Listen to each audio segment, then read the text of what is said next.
les voy a presentar el tema de somatometría, la ósea y la lleva. Pues empezando por definir crecimiento. El crecimiento lo definimos como un fenómeno biológico continuo resultante del equilibrio entre la cantidad, la calidad y la función de la materia o masa que permite adquirir de forma paulatina una conformación estable y un desempeño maduro. ¿Qué procesos pueden interaccionar en esto? Es como el aumento del tamaño celular, que conocemos como hipertrofia, el aumento de células, que conocemos como hiperplasia. Entonces, el objetivo principal es la posibilidad de realizar cambios estructurales y funcionales programados genéticamente que han de suceder en tiempo y espacio, así como la posibilidad de adaptarse a las modificaciones permanentes o transitorias del medio ambiente. Para empezar a entender un poquito de cómo inició esto de las mediciones, desde 1654 se hicieron los primeros estudios sobre el crecimiento. Se le atribuye el término o acuñó el término antropometría en Schultz como sinónimo de medición del hombre. Entonces podríamos decir que es la persona. Que esta persona fue la primera que empezó a meterse un poquito más en indagar en lo que es la antropometría. Entonces, pues no es como tal que digan, salió como el pionero, ¿no? de la antropometría, pero fue el primero que acuñó el término y se lo dieron como sinónimo de la medición del hombre al término que él empezaba a acuñar, a mencionar o a comentar. Entonces, auxología, del griego auxe, que significa crecimiento, yo crezco. Y luego ciencia. Ese fue un término introducido por Paul Golding. Ahí sí les debo la imagen, que me salieron varias caras. Entonces, pues se trata de definir el estudio de los aspectos de la evolución, del crecimiento y desarrollo físico. Prácticamente eso es lo que estudia la auxología, ¿no? Entonces, solo como un poco de historia sobre cómo empezó a verse más gracias a este personaje que les digo que acuñó el término de antropometría, perdón. Okay. Entonces, ya pues pegándonos ya un poquito más a lo que hacemos, ¿no? Que debe medirse a longitud en 0 a 2 años, 3 años, a estatura en cúbito, la talla, preferentemente, bueno, es una comparación, ¿no? En la tabla. Cómo se hace de 0 a 2 a 3 años y cómo se hace de 2 a 3 años hasta el final de la talla. Entonces, la longitud sería estatura en cúbito, como pueden ver de este lado, ¿no? De 0 a 2 años. La talla, estatura de pie, sería pues, es lo que vemos del estadímetro, ¿no? Quién entra antes de los 2 y después de los 3 años. De los 2, perdón, para ver en quién se toma de esa manera la estatura, ¿no? El peso, pues en cualquier edad es fundamental tomarlo. El crecimiento transversal, perímetros, pues principalmente se toma en un paciente recién nacido, ¿no? Entonces, de 2 en adelante, pues ya es muy difícil que estemos midiendo perímetros cefálicos a adolescentes escolares, ¿no? Entonces, crecimiento longitudinal, segmento inferior, brazada, talla. Nos comenta la tabla que es mejor o que se debería de tomar en 2 o 3 años hasta el final de la talla. Y la velocidad del crecimiento, más adelante les voy a comentar de qué se trata. Debería medirse en cualquier edad, ¿no? Desde el nacimiento. Quizás que sea un padecimiento genético o algo así, ¿no? Como para que desde una edad tan temprana empiece a haber alteración de segmentos, ¿no? Por supuesto, una recomendación, ¿no? Sí. Que ya más grandes es donde ya empieza a haber crecimiento óseo y otras cosas que pueden quedarse rezagadas, ¿no? Sí. Sí, es más que nada, obviamente esta información, esta tablita, pues se puede ver afectada por problemas de salud, o sea, como es, problemas genéticos principalmente. Ok. Voy a brincar un poquito aquí. Cuando vemos a un paciente, pues lo principal es hacernos pues ciertas preguntas, ¿no? Es siempre valorar el entorno, los papás son muy importantes y decirnos, este paciente sí tendrá talla baja, ¿cómo es la talla baja? O sea, es como el abordaje de cómo vamos a empezar a ver a este pacientito, ¿no? Porque probablemente sus papás no sean los más altos y, o, sí entienden, ¿no? Entonces, probablemente no sea como tal talla baja si tomamos en cuenta el ambiente en el que viven y principalmente la genética de sus papás, ¿no? Entonces, pues aquí nos comentan qué preguntas nos podemos hacer, ¿no? Al momento de estudiar la talla baja. ¿Cómo es? ¿Cuándo inició? ¿Tiene capacidad de recuperar el crecimiento? ¿Cómo crece? ¿Qué patrón de crecimiento tiene? ¿Cuál es la causa de la talla baja? ¿Existen alternativas de tratamiento? ¿Cuál es el pronóstico? ¿O qué otras repercusiones futuras existen? Entonces, a lo que va estas preguntas es cuando nos llegue un pacientito y podamos preguntarnos esto para hacer como un estudio más dirigido hacia lo que, hacia donde tenemos que llegar, ¿no? De que enfocarnos un poquito más o individualizar al paciente que tengamos enfrente, ¿no? Para estoy formulando. Sí, hay varias formulitas ahí que vamos a ir viendo. Ok. Ah, nunca le cambié. Ok. Aquí van a empezar a ver el término desviaciones estándar. Ok. Y lo normal, el percentil 50, pues como en muchas otras gráficas, es pues lo que consideramos normal, ¿no? Aquí una primer fórmula te habla de cómo puedes tú catalogar a un paciente como en qué desviación estándar lo vas a encontrar y en base a eso hacer como ya está establecido, ahorita lo vamos a ver, ¿no? Por ejemplo, percentila, no se ve bien, ¿no? Pero aquí, no sé si tengo luz.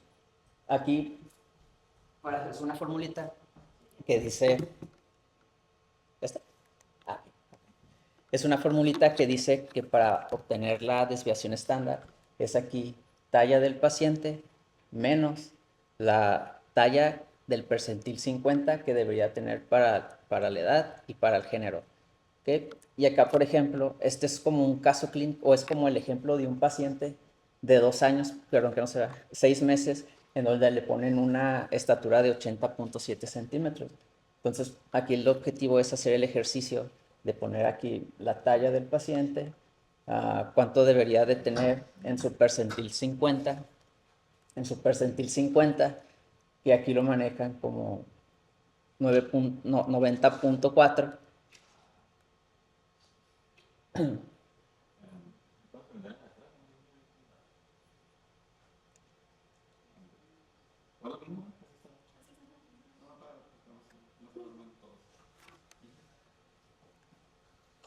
Sí. Entonces decía, es la resta de la talla del paciente menos el percentil 50 en el que debería estar para su edad y su género. Aquí la fórmula nos dice que es el peso que ya les comentaba, 80.7 menos 90.4, que es su percentil para la que debería estar el paciente, para su género y su edad, y nos da un resultado. Aquí lo que no he entendido es que ponen como una constante que la manejan en 3.5, entre 3.5, y ya te da una desviación estándar de 2.78. Entonces ya con ese valor podemos decir, o existe esta tablita,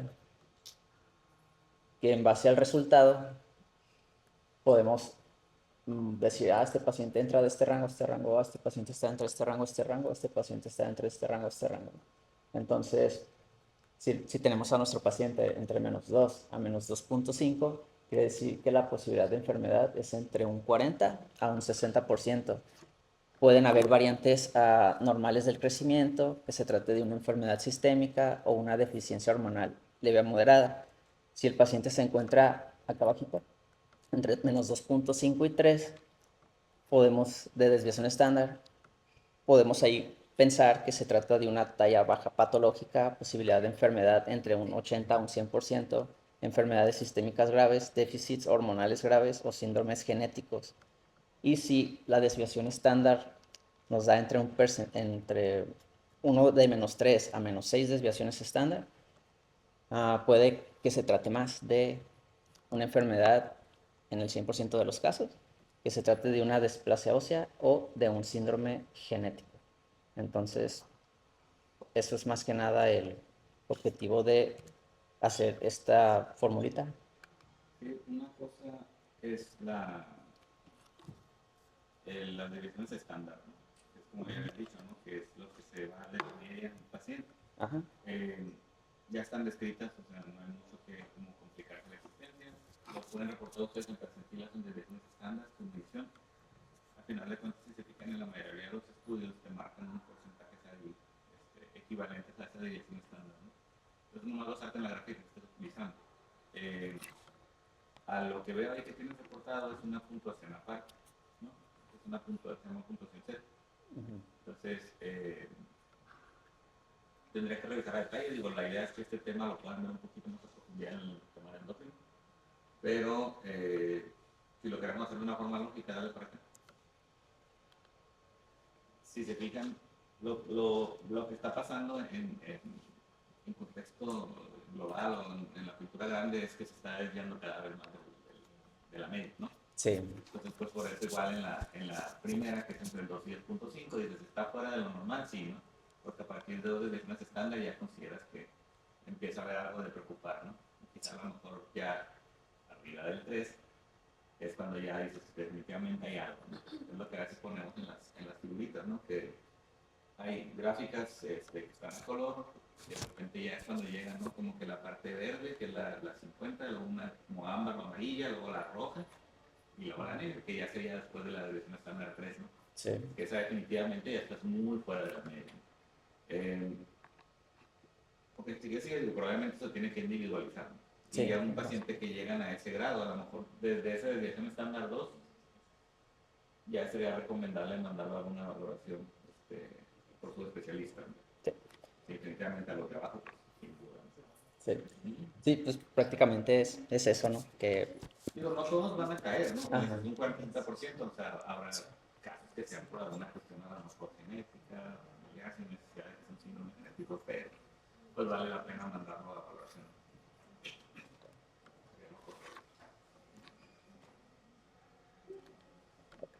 Y esto es prácticamente lo que comentamos en la diapositiva anterior. Las probabilidades dependiendo de la desviación estándar. O sea, no tiene caso que lo repitamos. En resumen, menor de 2.5, podemos pensar que puede ser una talla baja patológica.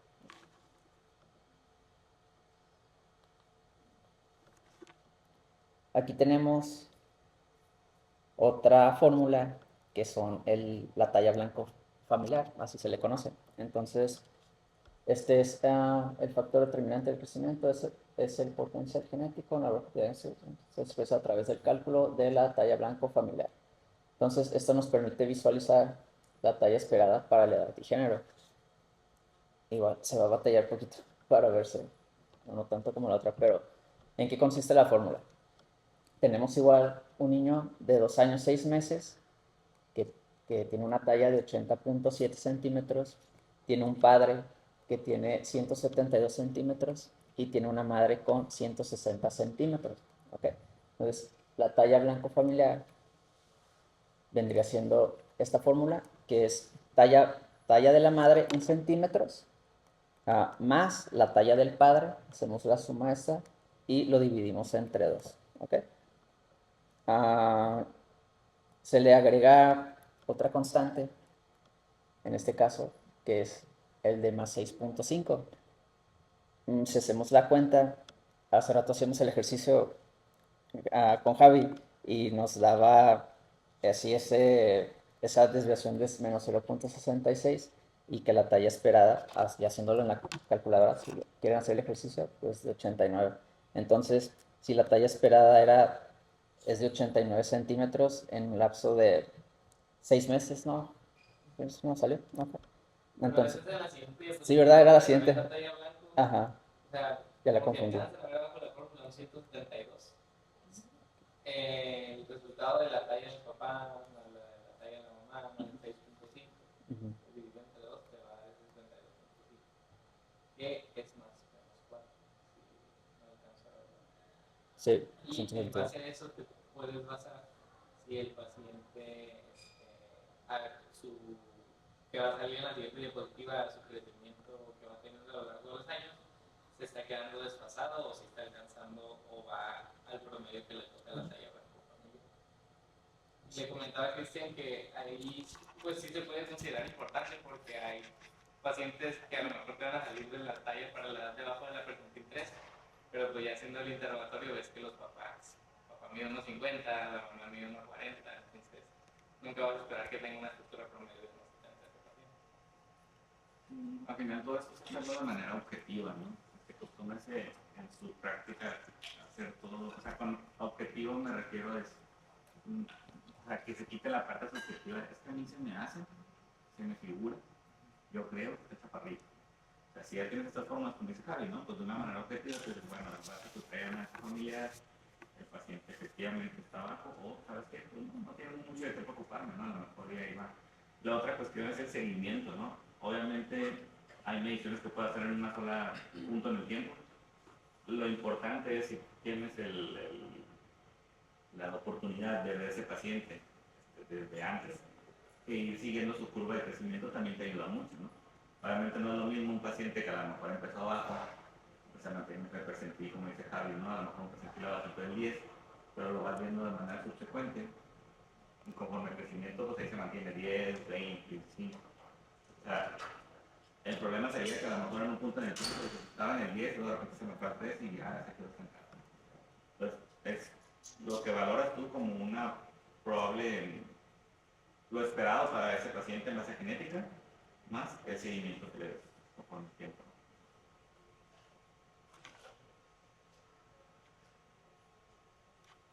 Okay.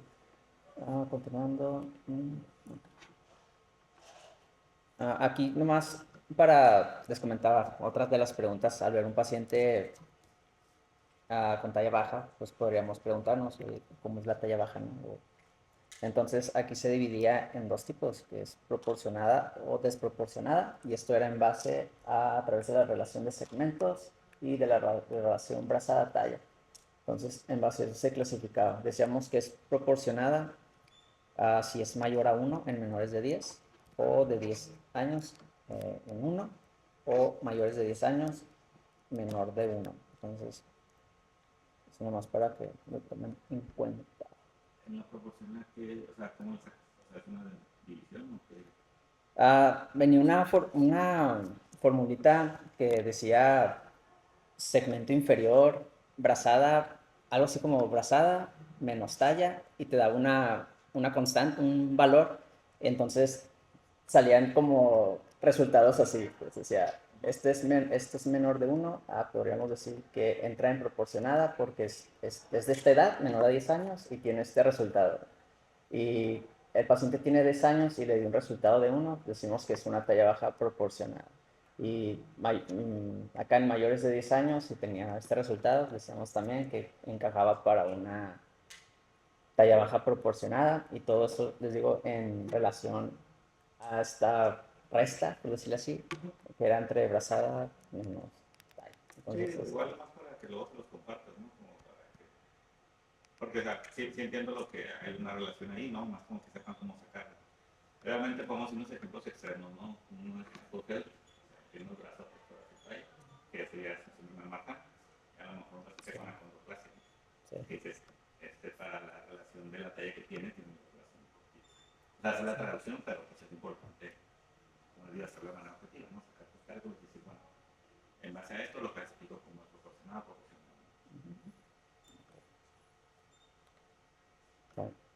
Seguimos con edad biológica. Existen parámetros clínicos y radiológicos. Aquí entrando un poquito a lo que era edad ósea. Por ejemplo, tenemos la maduración dental, que eso se ve a través de la erupción dental. Ahorita van a ver de qué se trata. Maduración sexual, a través de la escala de Tanner y de la somatometría genital y de la maduración ósea a través de la aparición y desarrollo de núcleos de osificación, que esta viene siendo la más utilizada. Por ejemplo, aquí empezamos con lo que les decía de la maduración dental.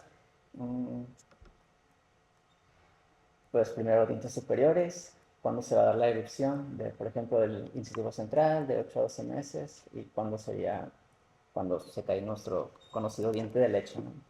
Entonces, pues así va aplicando para todos los superiores su tiempo en el que aparecen, en el que se caen, y igual para inferiores.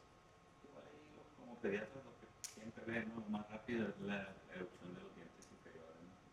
Que salen a los 6 meses, ¿no? Que es más o menos cuando ya empiezan, la gran mayoría, y no es una regla, ¿no?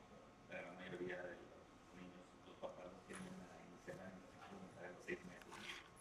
Entonces, por lo general, en esa consulta es cuando tú revisas, ¿no? ¿Ella tiene erupción dental o no tiene erupción dental? Sí. Es más común de lo que creen. O sea, hay muchos pacientes que a los 6 meses no hay nada, ¿no? Obviamente no es algo, a lo mejor dentro de la media, pero pues tienes tiempo, ¿no? Tienes parámetros donde a lo mejor ahorita preocuparía pues, que no haya erupcionado.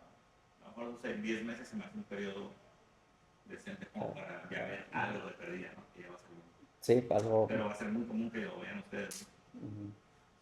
Okay. Y pues tengan la tablita, ¿no? Para que sepan ahí lo demás. Pero actualmente lo que más ves en consulta pues, es la erupción de los dientes centrales, Los incisivos. Okay. Pero si un niño sin dientes a los 2 años, ya debería de levantar alarmas, ¿no? La siguiente tabla, pues ya es conocida, ¿no? Le venimos viendo desde la facultad, ¿no? Entonces, la escuela de Tanner de niñas y niños, cómo la dividimos en estadios. Ambos hasta el estadio 5, entonces, pues la puse nomás para recordarla, ¿no? Y porque también se utiliza como, pues, escala de crecimiento, ¿no? En los pacientes pediátricos, ¿no? El estadio 1, sin vello, y cómo vamos avanzando, ¿no? Tanto en niñas como en niños. Ahí lo que sí, por ejemplo, hay estados de pubertad precoz, ¿no? Que es cuando uno ya así, y no sé si a alguno les ha tocado, ¿no? Muchos padecimientos neurológicos que tienen alteraciones hormonales, de repente nos llegan niños de 3, 4 años con cabello público, cosas así. Y yo creo que ahí son los que son más evidentes que hay una cuestión patológica normal, y que obviamente eso implica o ya obliga a una valoración por endocrinología, despertar un trastorno.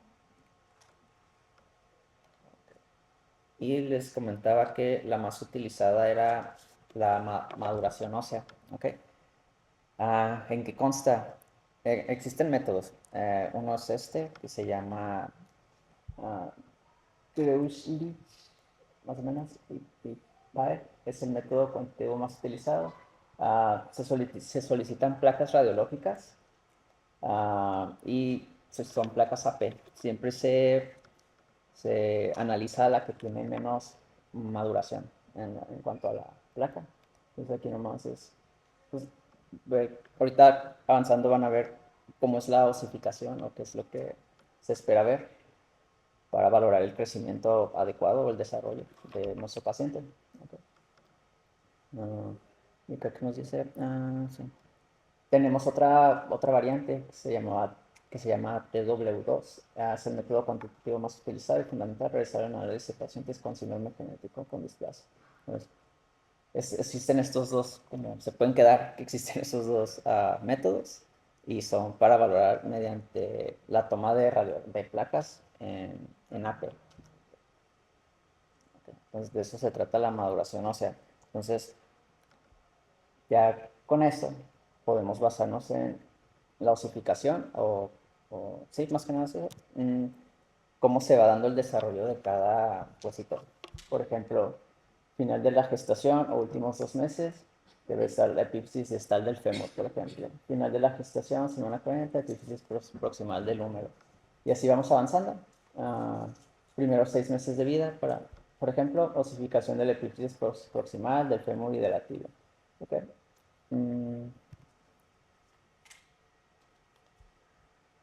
más de lo mismo. Que esperamos encontrar, por ejemplo, en un recién nacido, bueno, de 10 paciente de 10 meses, centros de dosificación secundarios presentes en las extremidades. Entonces, aquí no más que nada es hacer la valoración en cuanto a maduración ósea, que podemos o sería lo normal encontrar en estas etapas de la vida. Okay. Lo de la maduración no me acuerdo si es lo que mencionas como que a veces te tienen que dar una nominación. Creo que es una forma de entenderlo, ¿no? Sobre todo a lo mejor cuando lo vas a mandar a valoración por endocrino, pues ya a lo mejor son pacientes. Yo creo que va a ser rarísimo que mandes a un, que sea algo muy evidente, ¿no? Que mandes a un recién nacido o a un lactante. Por lo general cuando vas en estas etapas es como que en esas etapas sobre todo hay estirones, ¿no? Que ocurren a lo largo de la vida. Normalmente en el primer año de vida es cuando creces más, ¿no? En peso y talla, que ya lo vimos en las clases.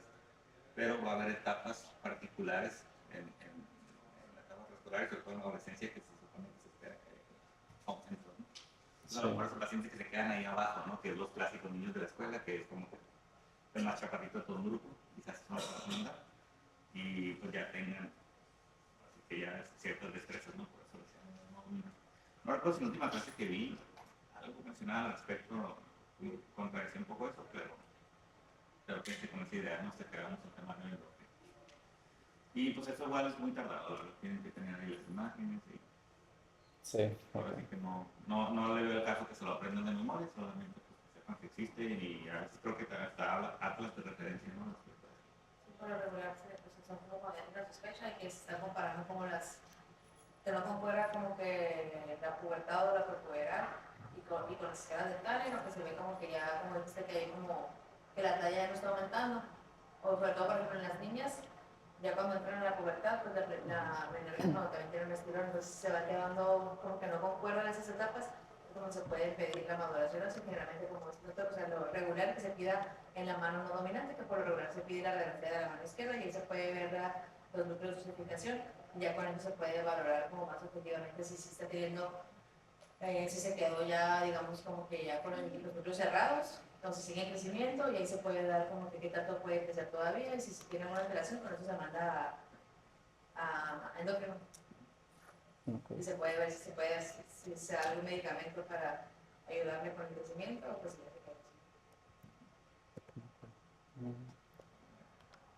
Bueno, seguimos con la velocidad del crecimiento. Es el mejor parámetro para evaluar el crecimiento al detectar tempranamente la tendencia de la curva de crecimiento. El tiempo ideal es de 12 meses para hacer como la comparación, ¿no? Aquí esta tabla, pues tal vez pudo haber quedado en otra diapositiva, porque ya es como que seguimos en talla baja, pero pues sí nos da criterios diagnósticos al final de cuentas, son parámetros poblacionales, con que percentil, sentir, menos de 3 o de 5, o si hablamos de desviaciones, menos de 2, parámetros familiares, talla expresada en mayor a 4 centímetros o una desviación estándar. Y el último punto, la velocidad de crecimiento, que sea abajo del centil 25. Entonces, aquí es otra gráfica y aquí sí se puede hacer como un ejercicio más padre, siento yo, en consulta, que es igual otra formulita para sacar la velocidad de crecimiento. Entonces, tenemos igual este paciente de 2 años 6 meses, que en esta edad, a los 6 meses, 2 años con 6 meses, tenía una talla de 80.7 y a los 2 años tenía una talla de 76.8. Entonces, ¿qué nos dice la fórmula? Que hagamos la resta entre la talla que tenía a los 2 años 6 meses y la talla que tenía a los 2 años, ¿no? Entonces aquí sale la diferencia y aquí es donde sí hice el ejercicio con Javier, nos daba 3.9 centímetros en 6 meses, ¿no? Entonces uno puede ir marcando en su gráfica, perdón, pues cómo se dio ese crecimiento en 6 meses y lo que se cree, o más bien una gráfica nos dio, no creerlo, es que crecerá de 7.8 centímetros, ¿no? Entonces, creo yo aquí es de lo más, para mí de lo más importante del tema, porque puedes hacer un ejercicio que puede considerarse tal vez padre para los papás, el hecho de que les muestres una diferencia o cómo van en sí, es el crecimiento de su bebé, ¿no? Entonces, creo que eso es de lo que más me agradó. Ok, entonces, Es un patrón, ¿no? ujú, Es un patrón y una proyección, ¿no? O sea, que si el patrón en 6 meses espera que fueran 3.9, nomás lo proyectas hacia el año, que es lo que decías que era lo correcto medirlo, ¿no? sí, Pues a lo mejor sí, ok. Bueno, nomás entenderlo así, pues como que estás sacando, sí, prácticamente, a lo mejor dices, no me ocupo esperar hasta los 12 meses, ¿no? Sino que ya teniendo unas mediciones de unas 3, 4, consultas 5, ya lo puedo proyectar. sí, que la gráfica sería más avanzadita, pues como puntito aquí, puntito acá, puntito acá, puntito acá. Y pues sigue pues siendo una fórmula que no está complicada de realizar, ¿no? Pero en el momento. Ok. Bueno, ah, ok. Pues hasta aquí terminó mi presentación.